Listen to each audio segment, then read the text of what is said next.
Welcome to the NTSC 5 and 5 series, where I, Ashwin Krishnan, host amazing cyber leaders on Standout in 90 Sec. Today, my guest is John Felker. John is the president of a startup consulting firm focused on cyber leadership and former assistant director of CISA. Questions to him are the stress that a CISO feels in their daily life and how do they drive their energy and enthusiasm in an ever-changing environment? How does a CISO build trust with executives and the board? And how he thinks cyber operations will change with the introduction of AI? And two personal questions, one on life's biggest regret and his proudest achievement. Watch on. We see tons of articles every day about CISOs and the stress that they have to go through. What, in your opinion, thoughts do you have about how they can maintain their energy and enthusiasm in this ever-changing environment? Yeah, that's a really good question. I think that one of the challenges that CISO has is that, and I've seen this a couple of times, I don't know whether it's prevalent or not, but they take on everything themselves rather than practicing effective leadership and delegation of tasks and then holding people accountable when they delegate. So I recognize that CISOs are under a tremendous amount of stress, particularly as this regulatory regime starts to change and increase and what have you. But using good leadership skills and sharing the load amongst the team that you have, and that devolves down to hiring the right people and all that kind of stuff. I think that's one of the ways you can do it. And frankly, I think too many CISOs get too far down in the weeds and they don't hold their folks accountable for their parts of the mission. And that's when you start losing your mind because now you're worried about everything. So extending that question into the environment that the CISO is surrounded by, he or she, how can they build trust with the executives and the board, especially these days?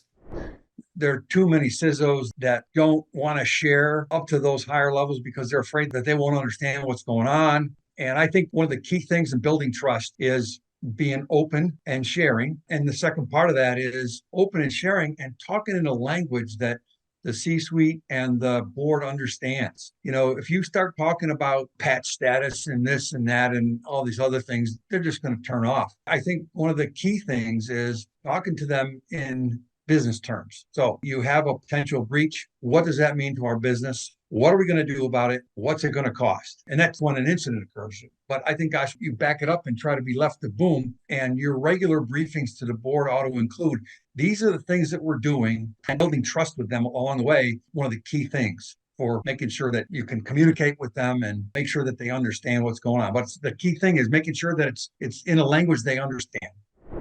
How do you think the whole cyber operations is going to change with the advent of AI? I think it's going to depend on how well the AI tool is trained and configured to do cybersecurity tasks. Certainly, there's tremendous potential. One of my biggest concerns with AI writ large isn't so much that they can do cybersecurity with it, but what are the ethics behind the model that you use to train that AI to do its work? And are the right things in there? You need to make sure that there's more than just one person adding to that model so that there are different perspectives built in there as well. So switching to your personal side, what's one of your biggest regrets and why?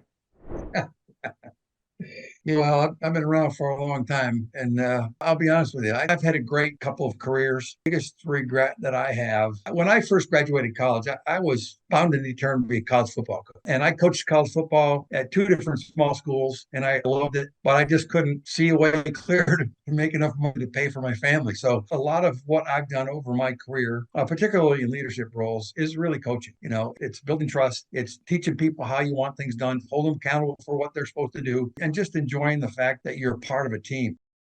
What's your proudest achievement and why?